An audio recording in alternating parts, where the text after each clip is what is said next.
बिस्मिल्लाहिर्रहमानिर्रहीम। अस्सलाम वालेकुम नाज़रीन, मैं हूं आसिम नसीर और आप देख रहे हैं हमारा यूट्यूब चैनल। नाज़रीन, हमारे साथ मौजूद हैं मशहूर मॉरफ एस्ट्रोलॉजर, न्यूमरोलॉजिस्ट और बिजनेस मैनेजमेंट के माहिर उस्ताद डॉक्टर मोहम्मद अली साहब। अस्सलाम वालेकुम सर, क्या हाल है, कैसे हैं आप? वालेकुम अस्सलाम। अल्लाह का शुक्र है। आपका क्या हाल है? आप ठीक हैं? मैं बिल्कुल ठीक हूँ सर। सर, मैं चाहता हूँ आज आपके साथ खान साहब के हवाले से और पाकिस्तान की सियासत के हवाले से व्लॉग करना चाहता हूँ, क्योंकि बहुत सारे लोग हैं जो हमसे पूछ रहे हैं कि जी जब से ईरान अमेरिका जंग हुई है आपने डॉक्टर साहब से इसके ऊपर कोई व्लॉग नहीं किया। तो आपकी रीडिंग्स क्या कहती हैं आने वाले दिनों में, आने वाले जो महीने हैं? आपको लगता है मुस्तकबिल करीब में खान साहब के लिए कुछ आसानियाँ, अदालतों से रिलीफ या भी इश्क और भी हैं? बिस्मिल्लाहिर्रहमानिर्रहीम। अल्लाहुम्मा सल्ली अला मुहम्मद व अला आले मुहम्मद। तमाम तर तारीफ़ें अल्लाह रब्बुल इज़्ज़त के लिए हैं जो तमाम जहानों का खालिक है, मालिक है, माबूद है। और बेशक अल्लाह रब्बुल इज़्ज़त ही है जो आलिमुल गैब है। और कोई इंसान जो है वो गैब का इल्म नहीं जान सकता। एस्ट्रोलॉजी को गैब का इल्म नहीं समझना चाहिए। लोग अक्सर कमेंट्स करते हैं। तो मुसलमान हैं हम लोग भी बिल्कुल। अल्हम्दुलिल्लाह। शिरकिया काम कोई भी नहीं करेंगे जिससे अल्लाह ताला नाराज़ हो। इल्म है, इसकी हद मुकर्रर है, इससे बेशक। आगे हम नहीं जा सकते। तो अपने ईमान का हिस्सा ना हम समझते हैं और ना आपको कहते हैं कि इसको हरफ बहरफ सही समझें। जब अल्लाह का हुक्म होता है आसिम साहब, सही रहनुमाई मिल जाती है किसी भी चीज़ से। बिल्कुल। आपका जो क्वेश्चन है, इमरान खान साहब का जायचा जो है वो हमारे सामने है। इनका जायचा देख लें। जो पैदाइशी जायचा है उसमें सन इन लिब्रा, मरकरी इन लिब्रा, सैटर्न इन लिब्रा फर्स्ट हाउस में। उसके बाद सेकंड हाउस में वीनस इन स्कॉर्पियो, थर्ड हाउस में मार्स इन सेजिटेरियस, फिफ्थ हाउस में राहु इन एक्वेरियस। आठवां जो घर है टॉरस है, उसमें मून और जुपिटर जो हैं वो हैं। और इमरान खान साहब के 11वें घर में जो है वो केतु है। ठीक है जी। लियो है इनका 11वां घर। अब करंट पोजीशन जो है इमरान खान साहब की, हम वो देख लेते हैं कि क्या है। इसमें राहु जो है, सॉरी केतु जो है वो इनके 12वें घर में है, रिवर्स है। और छठा घर जो है, छठा 12वां, छठा 8वां 12वां घर जो है, ये देखना होता है नेगेटिविटीज़ के लिए ज़्यादातर। तो छठे घर के अंदर पाइसेस में राहु है, वो भी रिवर्स है। 8वें घर के अंदर इनके नेटल का मून और नेटल का जुपिटर है। कंजंक्ट हुए हैं इस वक्त ट्रांजिट के मरकरी और ट्रांजिट के सन के साथ। अब 9वां जो घर है इमरान खान साहब का वो है वीनस, उसमें बैठा हुआ ट्रांजिट का। एरीज के अंदर इमरान खान साहब का जो घर है ना, इसमें मार्स और सैटर्न है। ठीक है। और कंजंक्टेड विद नेपच्यून है। तो इमरान खान साहब की जो बीमारी वाला मामला है वो भी थोड़ा सा बढ़ता हुआ नज़र आ सकता वो है। जो आँख का मसला जिनको चल रहा आँख है। का है, मैदे का है, और कुछ चीज़ें जो हैं खुदा न खास्ता, खुदा न खास्ता, खुदा न खास्ता वो कॉम्प्लिकेट हो सकती हैं। उनके साथियों ने तो उनको अल्लाह के आसरे पे छोड़ दिया हुआ है। बिल्कुल। और बहुत सारी चीज़ें ऐसी हैं कि जो बात करने को दिल करता है, मगर ये है कि हम तो इमरान खान साहब का ही जायचा देख रहे हैं।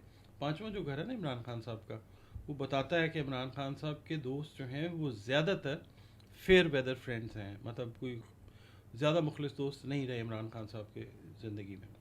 फैमिली उनके लिए स्ट्रगल कर रही है क्योंकि blood is thicker than water.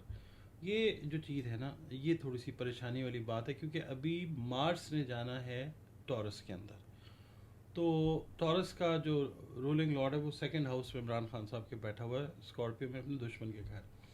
बहुत सारी पॉसिबिलिटी है। 12वां घर जब देखते हैं तो इमरान खान साहब की जो मैं बात आपके साथ और चैनल्स के ऊपर भी करता आता हूँ, वज़ीर आज़म प्लस वाली, बिल्कुल। वो चीज़ जो है, इमरान खान साहब वक्ती तौर पे आइसोलेट हो सकते हैं सियासत वाले मामलात से।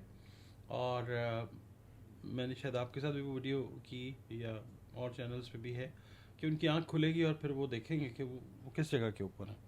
यानी उनकी शिफ्टिंग जो है वो it is on the chart, एक जगह से किसी दूसरी जगह के ऊपर।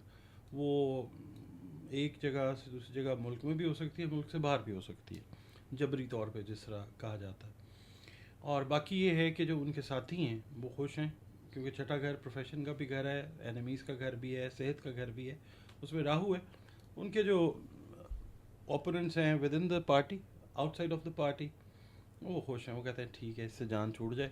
मगर ये है कि जिसे अल्लाह रखे उसे कौन रखे। अब आप ये देखें ना कि कितने हमले भी हुए, कितनी बिल्कुल। दफ़ा क्या क्या हुआ उनके साथ। अभी तक अगर वो बंदा बचा फिर रहा है तो कुदरत ने कोई काम लेना है उससे। तो ये है कि एक तो आइडियोलॉजी को चेंज किया है इमरान खान साहब ने, पब्लिक ओपिनियन जो है बहुत सारी चीज़ों से मेजर जो कहना चाहिए ना शिफ्ट्स जो हैं, पैराडाइम्स जो हैं वो चेंज किए इमरान खान साहब ने पब्लिक की। तो ये चीज़ें जो हैं इमरान खान साहब को उनकी पार्टी से तो आइसोलेट कर सकती हैं।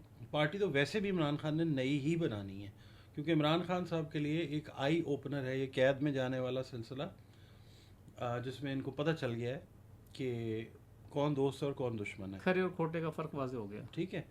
और इमरान खान साहब की पार्टी में अब ज़्यादातर जो यूथ है वो नौजवान और वकला वो आपको नज़र आएंगे। इमरान खान साहब रीफॉर्म अप करेंगे अपनी पार्टी को।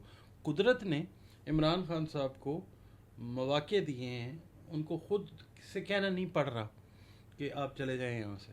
खुद लोग ज़ाहिर हो रहे हैं और पब्लिक की नज़र में जलील हो रहे हैं और डिमिनिश होते जाएंगे। ऐसे ऐसे लोग हैं जो इमरान खान के नाम पे भीख मांग के पहली दफ़ा असेंबलीज़ में कितने लोग हैं बैठे और उनको ज़रा सा भी जो है वो नहीं है। मगर इट्स गुड कि इमरान खान साहब के लिए भी और जो पब्लिक है उनको भी पता है कि अब ये लोग दोबारा आएंगे अपनी झोलियाँ अगर लेके, तो इनको कुछ नहीं देना।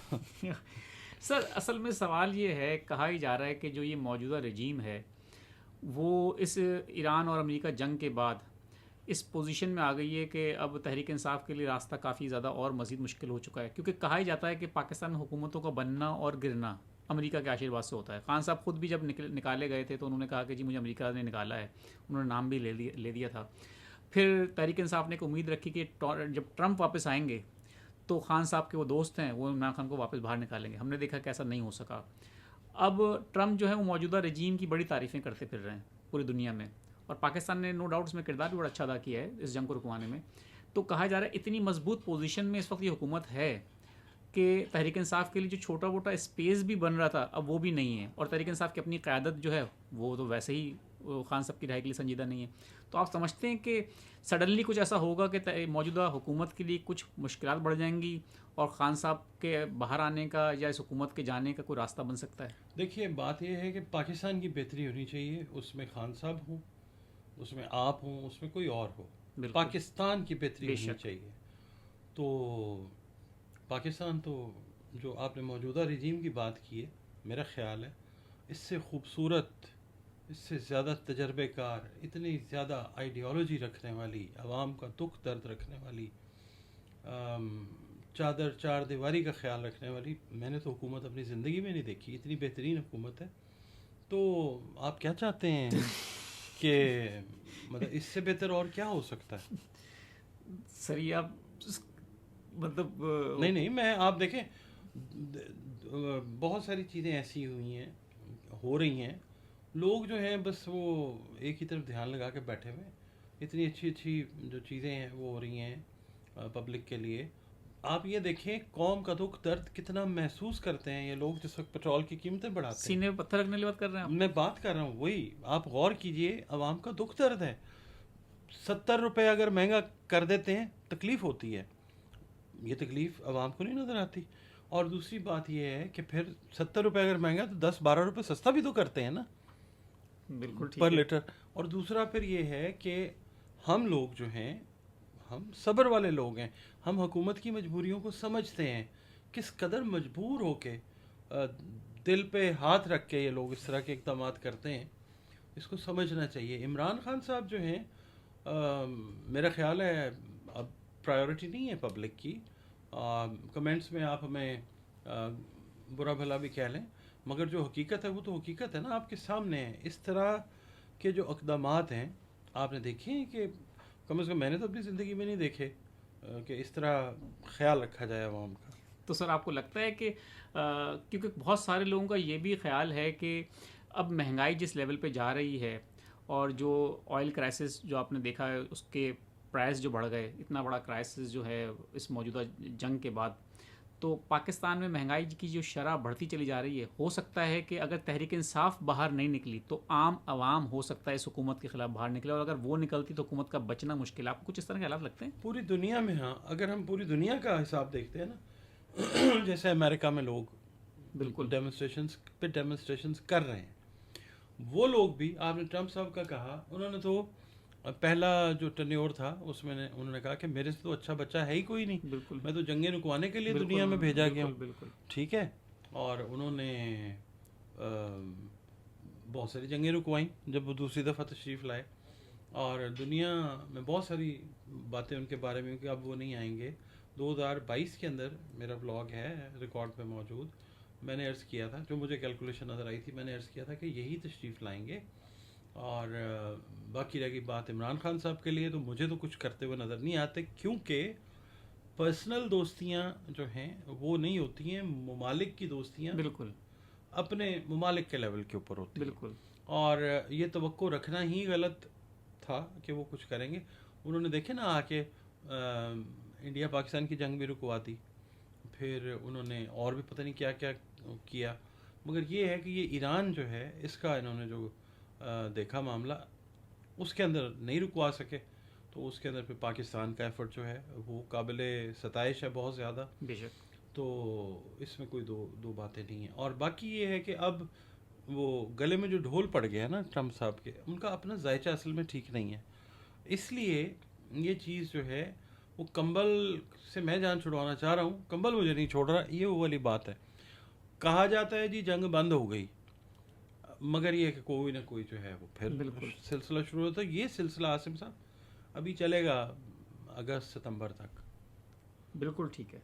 बिल्कुल ठीक है सर, बहुत बहुत शुक्रिया हमें वक्त देने के लिए। नाज़रीन, यहाँ हमारे वीलॉग का वक्त ख़त्म हुआ। मुझे और डॉक्टर मोहम्मद अली साहब को दें इजाज़त। आखिर में हमारा वही पैगाम है, मुस्कुराएं, प्यार बांटें और अपने आसपास के लोगों का ख्याल रखें। अल्लाह हाफिज़।